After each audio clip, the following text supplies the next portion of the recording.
I didn't want to come here. Somebody invited me, and I paid for us, and we came.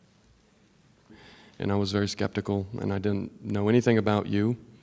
I was surprised to find a woman standing on the stage. That's how little I know.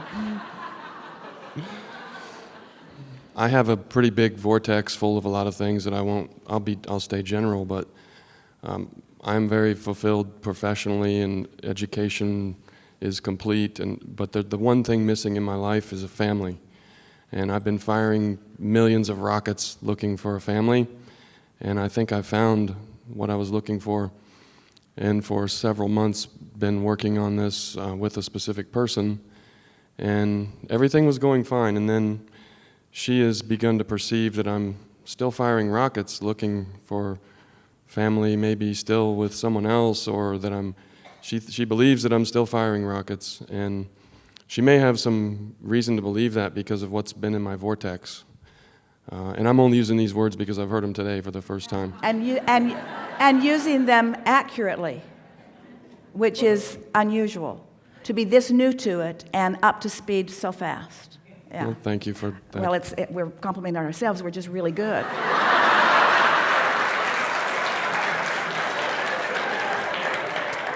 No, the compliment is yours. But I don't want those things in my vortex. I don't believe that I'm firing rockets still. Well, here's the thing. What's in your vortex is always the wanted part of everything. And something that's happening to you, it happens to almost everyone, is that when you think you're talking about this family that you want, every subject is really two subjects: what is wanted and absence of what is wanted. And so when you use the word relationship, family, something meaningful, you could be offering a vibration of the absence of it rather than the presence of it, which just keeps holding it at bay. It's like the feeling of loneliness is an indication. Your emotions are indications. So the feeling of loneliness is an indication that you've got an active vibration about the absence of what you want. And you can't have an active vibration about the absence of what you want and have it flow into your manifested reality.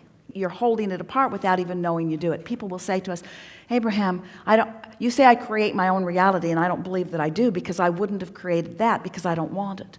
And we say, we didn't say you did it on purpose, but we did say you did it. There's a lot of misunderstanding. People think they put way more power in words than really they should. They put way more power in behavior when it's really the vibrational basis that is at the heart of everything that comes to you. So we liked the way you began here. You said, I have success.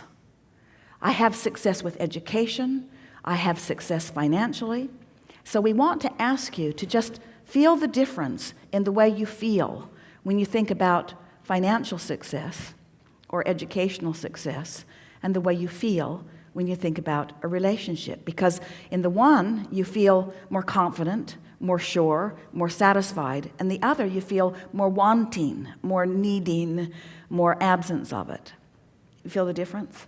Yes. So you got to find some way of either not talking about it. You know, you could get focused upon something else. Recently someone says, everything in my life is good, there's just this one thing that isn't good. And we said, well, then let's beat the drum of that one thing and use it as the excuse to mess up everything else. And they laughed about it, but they heard our point. We said, or you could have 10 things going terribly wrong and one thing going really well, and you could focus on the one thing and use it as your excuse to help the other things come into alignment. Because the universe doesn't care. This law of attraction that is responding vibrationally, it doesn't care what your reason for offering the vibrational signal is that you're offering. It's just responding to the signal. So the fact of it is, you gotta offer a signal about what you want, not about the absence of what you want. Do you want to talk about this? Sure. Do you think that as you've been sifting through the details of this relationship and knowing what you do want and knowing what you don't want, are there many things about it that are pleasing to you? Yes, of course. Are there any things about it not pleasing to you? Only this fear of rockets. That's the only thing. Only the fear of? Well, her fear of that I'm firing rockets. So the only thing that is missing is her response. In other words, she's insecure. I don't know. She believes in the law of attraction and that we are both, she believes sometimes that we are both attracting the thing that we fear in each other instead of the things that we want, and that we may have chosen the wrong Well, nothing people. can go wrong in this sense. So you attract something that you don't want, it just causes you to launch a rocket. And you see, we're not the least bit worried about you because we can feel the power with which you want to feel good. And we just want to say to you, it's really easy to talk to you. Simple, because you're going to get this really easily. All you got to do is stay off the topic that makes you feel uneasy. So if we were standing in your physical shoes, we'd just make lists of positive aspects about the relationship. Keep going over in your mind how you met and how it felt and how it feels and what the physical attraction is. Just focus upon the parts that feel so good, or focus on other things that aren't about relationship. Because in your lack of attention to this thing that's bothering you, it will go away. It's funny because we've been making lists of the opposite. Most people do. Most people do. Got to find a problem and solve it. But in the law of attraction world, which is the world you all live in, what that says is, let's shine a spot. Let's make a list of things not wanted, and we'll just push hard enough against these things we do not want, and we will obliviate them. And we say, no, you won't. You will amplify them, you'll make them active in your vibration, and you will use those active vibrations as your excuse to not allow yourself to resonate with who you really are and what you want. I'm in the military, so that's why I think that way. The other way that you first described. That's probably what I've been doing. Obliterating problems is my job.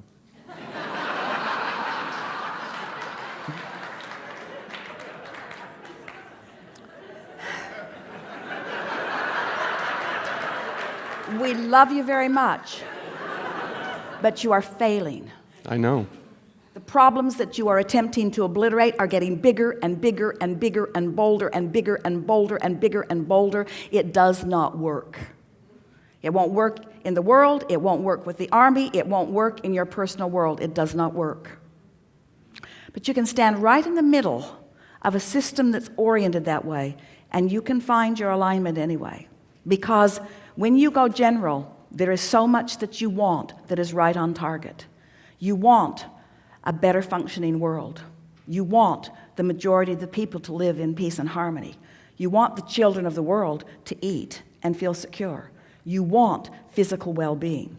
You want it so much that you're willing to do everything in your power in order to achieve it, you see. So like we said to someone just now, don't worry about the action because there's momentum in that. But do your work with the alignment, you see.